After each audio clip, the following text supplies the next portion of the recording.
Welcome back to Explaining Everything, the channel where we dive into the stories and mysteries behind everyday things. Today's curiosity comes from Turbo Noodle 97. Thanks for the suggestion, Turbo Noodle. You asked, why is the Pacific Ocean named Pacific? Great question, Turbo Noodle. If you've ever seen a documentary with waves taller than a two-story house, you might wonder how this giant, swirling, occasionally ship-eating body of water ended up with a name that sounds like it should come with yoga mats and pan flute music. So, who did this? Why did they do it? And were they okay? Let's roll back a few centuries, grab our sextants and sea biscuits, and meet the guy who named the biggest ocean on Earth. Right here on Explaining Everything.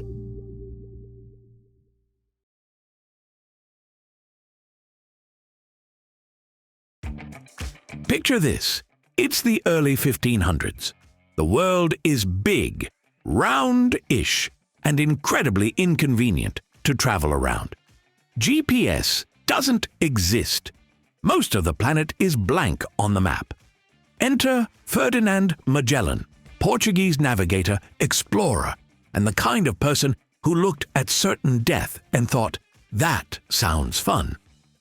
In 1519, Magellan set sail under the Spanish flag with 5 ships and a dream.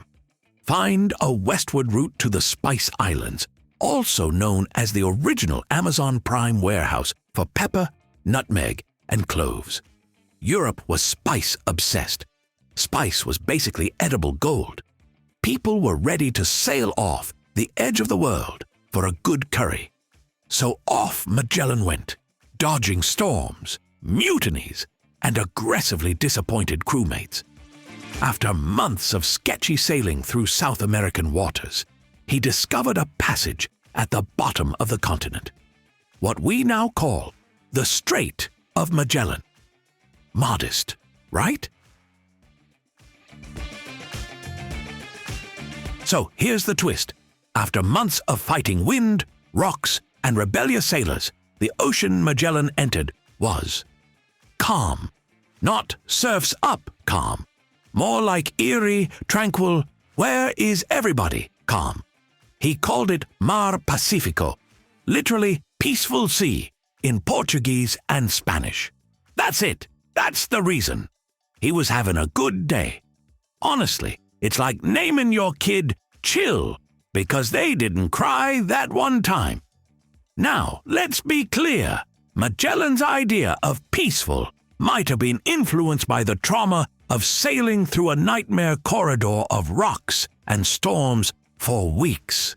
If the previous part of your trip was the oceanic equivalent of a horror film, even a slightly less stabby ocean is going to feel like a spa.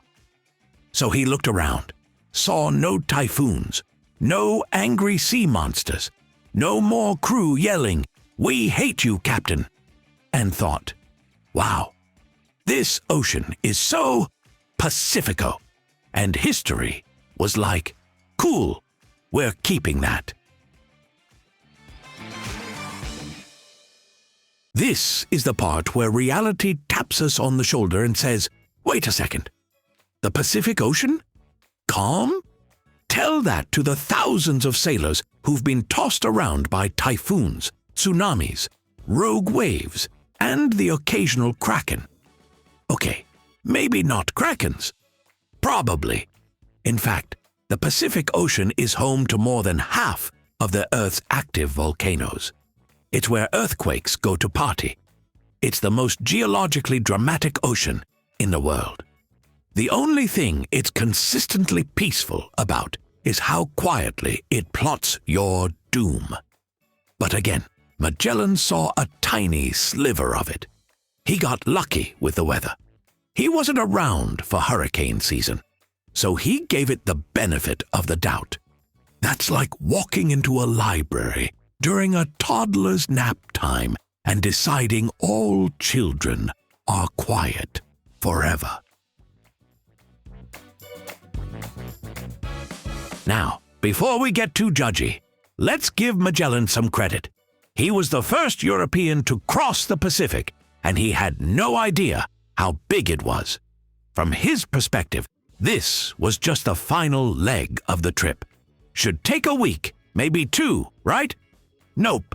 Try 3 months. No land, no fresh food, just a lot of water, salted meat, and please don't eat each other energy. The Pacific turned into a floating hell of scurvy, starvation, and sea hallucinations. But the name stuck because the first impression was, well, good. And also because nobody really asked the fish how they felt about it. Unfortunately, Magellan didn't live to complete the trip. He was killed in the Philippines. Long story, it involves local politics, poor decisions, and a spear. But his crew finished the journey, and the world finally realized, oh, oceans are connected. Neat.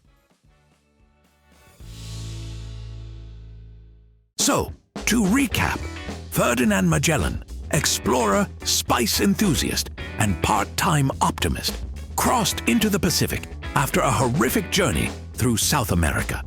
The ocean looked chill at one time, so he named it Mar Pacifico, peaceful sea.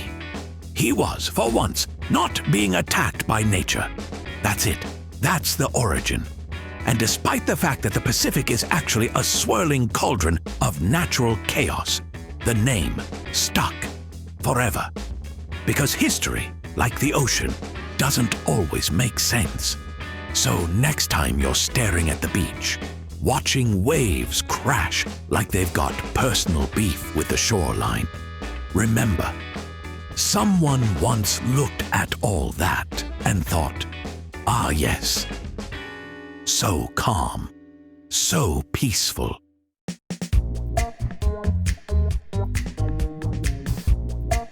If you enjoyed this deep dive on the Pacific Ocean name, don't forget to like and subscribe. Also, if you have suggestions for our next video, feel free to share them in the comments below. We'll be sure to give you an acknowledgement for your contribution.